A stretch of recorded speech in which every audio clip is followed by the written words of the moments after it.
Bonjour et bienvenue.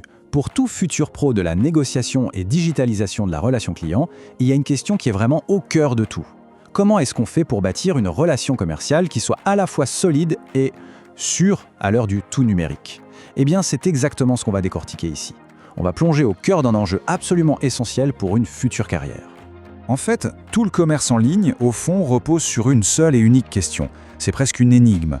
Qu'est-ce qui va bien pouvoir pousser un simple visiteur, qui est par nature un peu méfiant, à sortir sa carte bancaire et à devenir un client fidèle?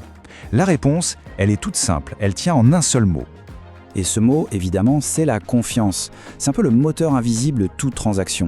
Sans elle, le panier reste abandonné, il n'y a pas de vente et on peut oublier la fidélité. C'est vraiment le pilier sur lequel tout est construit. D'accord, mais comment on la construit concrètement cette confiance? Elle ne tombe pas du ciel. Elle s'appuie sur des fondations bien solides, souvent invisibles pour le client d'ailleurs. Ce sont les garanties techniques et légales. Côté technique, la sécurité d'une transaction, c'est comme un double bouclier.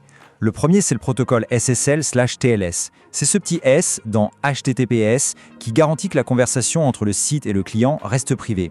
Et le second, c'est le fameux 3D Secure. Vous savez, cette étape qui demande un code reçu par SMS ou via l'appli pour valider le paiement. Ça, c'est la garantie que la personne qui achète est bien la bonne. Les deux ensemble, c'est une vraie forteresse contre la fraude.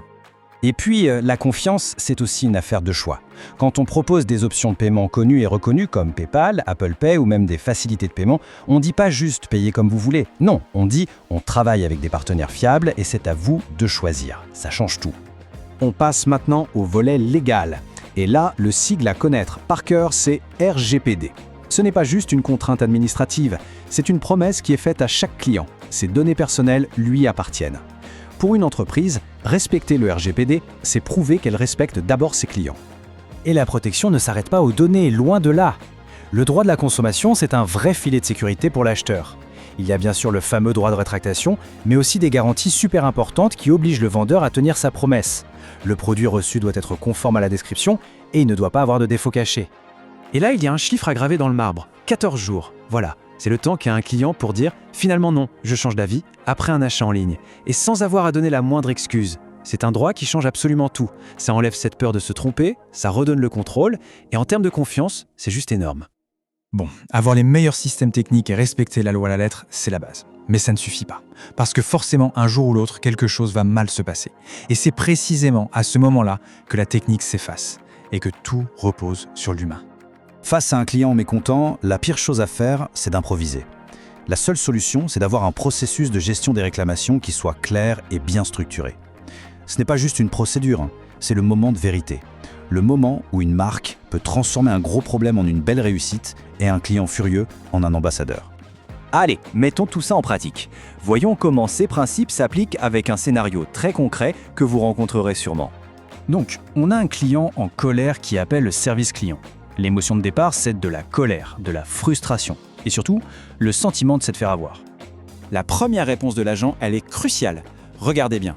D'abord, on écoute. On valide l'émotion du client avec de l'empathie. Je comprends. Et seulement après, on passe au côté pratique en demandant les infos, mais de manière très pro. Ça, c'est la prise de responsabilité. L'agent ne cherche pas d'excuses, il ne rejette la faute sur personne, il reconnaît l'erreur de l'entreprise et tout de suite, il propose une solution concrète. Et surtout, il donne le choix au client. Ça lui redonne le contrôle de la situation. Et là, c'est l'étape qui fait toute la différence. Pour vraiment regagner la confiance et la fidélité, il faut aller plus loin que la simple réparation du problème. Le geste commercial, c'est la preuve que l'entreprise est vraiment désolée et qu'elle tient à son client. Et voilà le résultat. La frustration du début s'est transformée en satisfaction. La confiance n'est pas seulement réparée, elle est même plus forte qu'avant.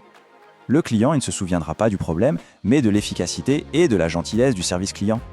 Ce cas pratique, il montre parfaitement comment tous ces éléments, techniques, légaux et humains, s'emboîtent pour construire une relation client qui tient la route. Pour résumer, la confiance en ligne, ce n'est pas de la magie. C'est une construction, une architecture. Elle repose sur 3 piliers solides. D'abord, la forteresse de la sécurité technique. Ensuite, le cœur, c'est-à-dire la gestion humaine et empathique des problèmes. Et enfin, le squelette, qui est le respect total de la loi. Si un seul de ces piliers faiblit, tout risque de s'effondrer. Du coup, pour les futurs professionnels NDRC, le défi est là. Le but, ce n'est plus simplement de savoir vendre un produit. Non, c'est de savoir construire le socle de confiance qui va faire que ce produit, on aura envie de l'acheter et de le racheter. Devenir un véritable architecte de la relation client à l'ère du numérique, voilà la véritable mission.